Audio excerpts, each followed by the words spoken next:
네, 무엇보다 가장 큰 요인은 기독교 인구가 준 거였겠죠.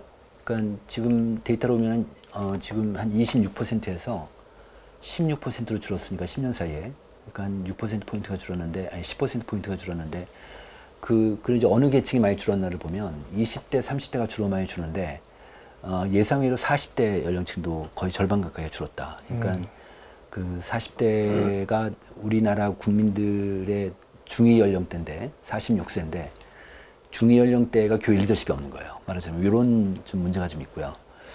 큰 변화 중에 두 번째는 제 생각에는 미디어 영향이 굉장히 커졌다는 거예요. 네. 미디어가 뭐 전반적으로 지금 다 우리 사회를 영향을 미치고 있는데 교회도 마찬가지인데 이거를 이제 데이터를 보면은 그 교인들한테 신앙 성장에 가장 도움받은 게 무엇입니까? 이거 물어보면 10년 전에는 목사님 설교하고 예배가 가장 높았는데 그게 지금은 절반 이하로 뚝 떨어진 거예요. 다시 얘기하면 한국 교인들이 예배나 또는 목사님에 대한 의존도가 떨어진 거예요.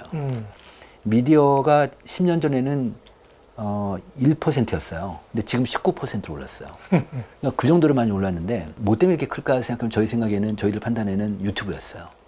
지금 유튜브가 우리나라가 오죽했으면 유튜브 공화국이라고 그러지 않겠습니까? 그러니까 지금 일주일에 한 번 이상 기독교 컨텐츠 유튜브로 보는 사람들이 80%가 넘어요.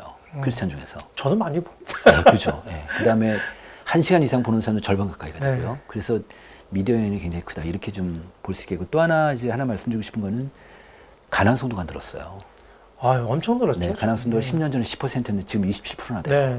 그러니까 10명 중에 3명 가까이가 지금 예수 믿는데 교회 안 다니는 사람들인데. 근데 이탈 원인도 많이 달라졌더라고요. 이것도 추세로 보면 앞으로 10년 뒤에 가면은 40%가 넘어갈 것 같아요. 네, 그러니까 어쨌든 우리가 상상치 못했던 예수 믿는데 교회 안 다니는 사람들이 이 정도로 많아진다.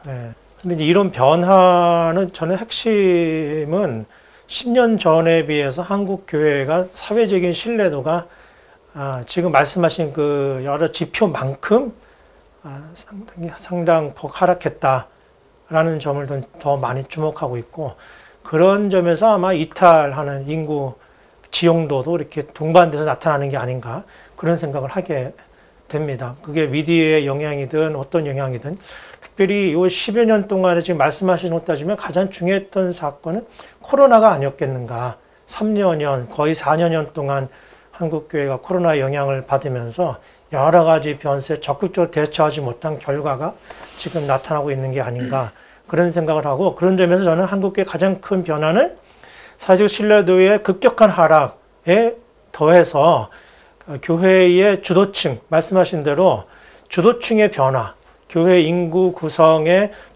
주도층의 변화를 주목해야 되겠다 생각하게 됩니다. 그 정도 청년들이 지금 어려운 상태인데 저희가 이번에 한국교회 트렌드 2025 책 내면서 조사를 해봤더니 나는 지난 2주 사이에 우울한 마음으로 고통스러운 적이 있다가 전국적으로 일반 교인 중에 22%가 그런 그 우울한 마음으로 고통을 당하고 있는 사람들이 22%인데 청년들은 40% 가까이 돼요. 20, 30대 청년들은 그 정도로 높은 상태다. 이제 교회는 어떤 곳이 돼야 되는가라는 생각이 들면 제 생각에 이제 이런 데이터를 보면 결국 청년들한테 좀 위로를 줘야 되겠다. 위로를 받는 따뜻한 곳이 됐으면 좋겠다.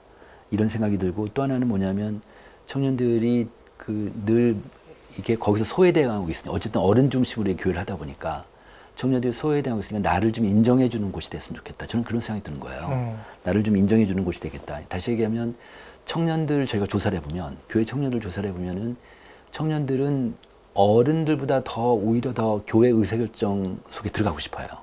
청년들이 그런 게 있어요. 근데 청년들 조사를 해보면은 자기네 의견을 반영했는데 의견을 얘기했는데 교회가 그거를 반영 안 해도 상관없어요.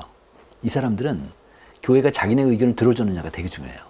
그런 측면에서 보면 인정해주고 들어주는 게 되게 중요하겠다. 또 하나는 청년들이 소그룹에 대한 욕구가 되게 높거든요. 그러니까 청년들이 교회에 대해서 어떤 만족하는 요인을 물어보면 이 목사님 설교가 아니에요. 이 사람들은. 그러니까 교회가 영적인 서비스를 제공해 주는 게 그게 가장 큰 게 아니라 이 안에서 교회 안에서 진정한 교제가 이루어지느냐, 진정한 관계가 내가 있느냐 이게 이 사람들은 되게 중요하거든요. 그런 측면에서 보면 청년들을 소그룹으로 잘 묶어서 소그룹 안에서 삶을 나누고 하는 것들이 청년들한테는 굉장히 좋은 도움이 될 것 같습니다. 지금 한국 사회에서 청년들이 갖고 있는 우울감의 원인은 사회적 원인이 크지 그 개인적인 심리적 원인이라고만은 환원할 수가 없겠다라는 이야기를 하고 싶고, 특별히 교회가 청년들에게 이 사회적 우울감 또는 사회적 패배감이나 절망감을 해소시켜 줄 수 있는 마땅한 작용을 하고, 긍정적 작용을 하고 있지 못하다라는 평가를 저는 내리고 싶고, 3040 같은 경우에는 사실은 마지막 민주화 세대라고 우리가 보통 평가하는데, 그래서 교회를 여전히 남아있는데 그 아래 세대들은 교회를 끈기 있게 남아있지 않을, 그러니까 선택 옵션에 들어있지가 않아요.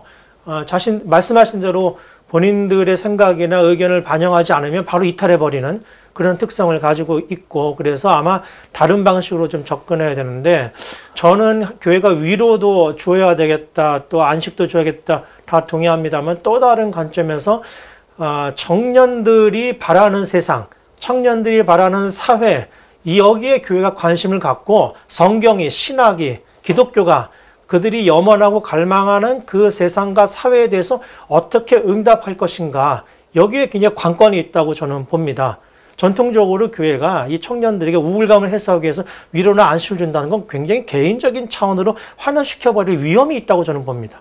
이걸 사회적 사건으로 인식을 하고 교회가 이들이 생각하고 이들이 염원하는 그런 어떤 사회적 비전, 사회적 상, 이런 것들에 진지하게 관심을 가지고 교회에서 어른들이 또 공동체적으로 한국 사회가 앞으로 어떻게 가야 될 것인가에 대한 비전과 토론을 함께 나눌 수 있는 장을 마련해 주는 것이 매우 중요한, 청년들의 우울감을 해소하는데 긍정적인 작용을 할 것이라고 저는 믿습니다.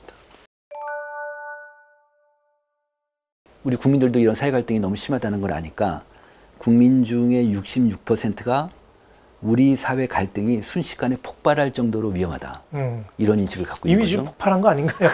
하여튼 그런데 그럼 교회 역할이 뭐냐, 지금 질문하신 것처럼 전 두 가지라고 생각해 봤어요. 네. 하나는 뭐냐면 이 공동체 의식하고 이 사회 갈등하고는 반비례해요. 그러니까 공동체, 한국 사회 어떤 교회 공동체뿐 아니라 사회 공동체성이 올라가면 갈등이 많아질 수 있거든요. 그런 측면. 근데 우리 사회는 뭐 굉장히 양분화되어 있기 때문에 교회라도 공동체성을 끌어올리는 게 되게 중요하겠다. 교회 안에서라도 화합하고 화평하고, 교회도 그 세대 갈등이 심하니까 교회 자체에서 공동체성을 끌어올리는 그런 과제가 하나 있을 거라는 생각이 들었고, 네. 또 두 번째는 뭐냐면 종교 사역에서 얘기를 하는데, 종교의 사회적 기능 중에 하나가 사회통합 기능이 있잖아요. 네. 사회통합 기능이 가장 중요한 기능 중에 하나지. 근데 사회통합을 시키려면 종교가 이념 갈등 속에 들어가면 안 될 거 아니에요. 안 되죠. 당연히 나와야지만 객관적으로 보고 이거를 양쪽을 좀 조율한다든지 통합시킬 수 있는 그런 기능을 할 텐데, 지금 한국 교회는 어떻게 보면은 이념 갈등 속에 안에 들어가 있을 수도 있잖아요. 지금 네. 안에 들어가 있으니까 이러면 사회통합 기능을 못 하는 거죠, 사실은. 그래서 이런 어떤 우리 교회 안에서 어떤 극우라든지 극자라든지 이게 다 지금 다 만연해, 특히 교회 리더십들, 그러니까 장로님들이나 교회 목사님들이 또 설교 때도 이렇게 해가지고 기도할 때도 이런 것들이 교회를 갈라치게 하는 게 나오기 때문에, 저는 절대적으로 한국 교회가 이 사회에 대해서 어떤 아까 말씀하신 신뢰도를 올리게 하고 사회적으로 바람직한 역할을 하려고 한다면, 근데 어쨌든 이념 갈등 속에 나와야 된다. 지금 같은 사회 상황에서 교회가 어떻게 고민을 해야 될까는 결국은 어느 편을 선택할 수밖에 없는 그런 굉장히 어려운 지점에 서 있다 생각을 하고, 단지 보네퍼도 말씀드린 대로 자기가 평화주의자였다가 히틀러의 암살 기도에 참여할 때까지 17년의 개인적인 고뇌와 신학적 성찰의 기간이 있었거든요. 교회가 함부로 말씀하신 대로 이념을 따라서 선택을 하지 말자. 신학적 성찰과 신앙적 결단에 서 있어야 된다. 그런 정서적 성찰이 필요하다. 꽤 시간이 걸리고 분별의 시간이 우리에게 필요한데, 이거 없이 유튜브나 정치인들 이야기나 이런 것들이 너무 휩쓸려서 너무 빨리 결정을 내고 휩쓸려 버리니까 문제가 생기는 거라고 생각하는데, 최근에 미국의 복음주의 잡지인 크리스천리티 투데이 최근에 보면은 이 편집장이 이번에 트럼프가 권위주의자인데 전 세계에서 한국을 포함해서 전 세계에서 권위주의자들을 뽑는 민주주의 국가가 늘어났다. 네. 도대체 이유가 뭔가? 근데 거기에 항상 결정적인 게 극우 종교인들이 역할을 했다는 거예요. 네. 도대체 왜 이런 일이 벌어지는가 했을 때 핵심은 교인들이 특별히 복음적이고 정직한 그리스도인들이 신학적 훈련이 부족하다는 겁니다. 다시 말해서 무엇이 옳고 그런 것에 대한 신학적 분별력이 현재 약화되어 있기 때문에 쉽게 가짜뉴스에 휩쓸린다는 거거든요. 저는 이 점이 굉장히 중요하다고 생각해요. 그래서 한국교회가 앞으로 신학교육을 해야 되겠다. 무엇이 옳고 그런 것을 성서적이고 신학적으로 분별할 수 있는 힘을 키울 수 있는 역할을 앞으로 한국교회가 천천히 준비해서 성도들에게 제공해야만 되겠다라는 생각을 저는 하게 되겠고, 저는 이런 지점들을 굉장히 깊이 저희가 성찰을 해가지고 교회만이라도 어느 한편에 말씀하신 대로 편향돼서 휩쓸리는 그런 정치적 휩쓸림에 따라가지 말고 깊은 성찰의 공동체가 되면 좋겠다. 이 우리나라 국민들이 전 세계에서 난민 수용도가 제일 낮은 나라 중에 하나예요. 그러니까 외국인에 대한 배타성이 강하다고. 근데 그러니까 외국인들을 우리가 계속 이주민들을 우리가 받고 이들과 같이 함께 어우러져서 이제 생활을 하고 삶을 나눠야 되는데, 이들을 이제 교회 오는 사람들 많을 테니까 이들을 잘 수용해야 되는데 교회가 이들을 배타적이면 안 될 거 아니에요. 그래서 교회 차원에서 본다면은 이주민들에 대한 수용도를 계속 높이고 이들을 따뜻하게 맞이할 수 있는, 그래도 교회만이라도 이들을 좀 받아들이는 그런 정책이나 그런 전략이 필요하겠다. 이런 생각이 하나 들었고요. 그 코로나 이후에 이제 많은 교회들이 온세대 예배를 많이 드려요. 네. 온세대 예배에 부정적인 게 있다면, 좀 힘든 게 있다면 1인 가구도 적응 못 하는 거예요. 여기에. 그래서 1인 가구 저희 연구소로 전화가 와요. 네. 온세대 예배하는 건 좋은데 1인 가구를 위해서 예배를 들어달라는 거예요. 왜냐하면 온세대 예배는 가족 중심으로 그 메시지가 나오니까, 그러니까 본인들이 힘들지 사실은. 그러니까 1인 가구들은 전혀 다른 세계 사람들이니까 밤에 자는 시간도 틀려요. 이 사람들은. 그렇죠? 완전히 라이프스타일이 틀리니까 이들을 따로 생각하는 목회가 필요하겠다. 네, 저는 완전 동의합니다. 싱글들도 마찬가지죠. 1인 가구들, 뭐 혼자 된, 그러니까 결혼했다가 혼자 된 사람도 있지만 싱글들이 많아지니까 지금 40대 연령층 중에서는 5명 중에 1명이 싱글이에요, 우리나라가. 그렇게나 많으니까 이제 싱글들도 배려할 수 있는 그런 교회 문화가 필요하겠다. 말씀하신 대로 그런 다양한 가정이나 가정한 세대의 맞춤형 공동체를 적극적으로 개발하고 모색을 해야 되겠다는 생각을 하게 됩니다. 오죽하면 일본이나 영국에는 고독한 사람들을 다루는 고독청이 있겠습니까? 엄청난 예산을 또 배정을 하지 않습니까? 그것처럼 교회, 우리나라도 그런 관점을 이제 앞으로 가져야 되겠습니다만은, 교회가 특별히 정부와 또 공적 기관들과 요 1세대나 그 많지 않은 사람들이 독립해서 살아가는 세대들을 위한 특별한 목회적인 관점을 가지고 접근을 해야 되겠다는 거죠. 그래서 더 나아가서는 혼자 사는 사람들을 위한 교회가 아니라 혼자 사는 사람들의 교회, 또 대가족이나 전통적인 대를 이어서 나오는 사람들을 위한 교회만이 아니고, 혼자 믿고 고독한 사람들, 혼자 거주하는 사람들이 만들어가는 주체적인 교회들도 앞으로는 많이 나와야 될 것이라고 생각이 듭니다.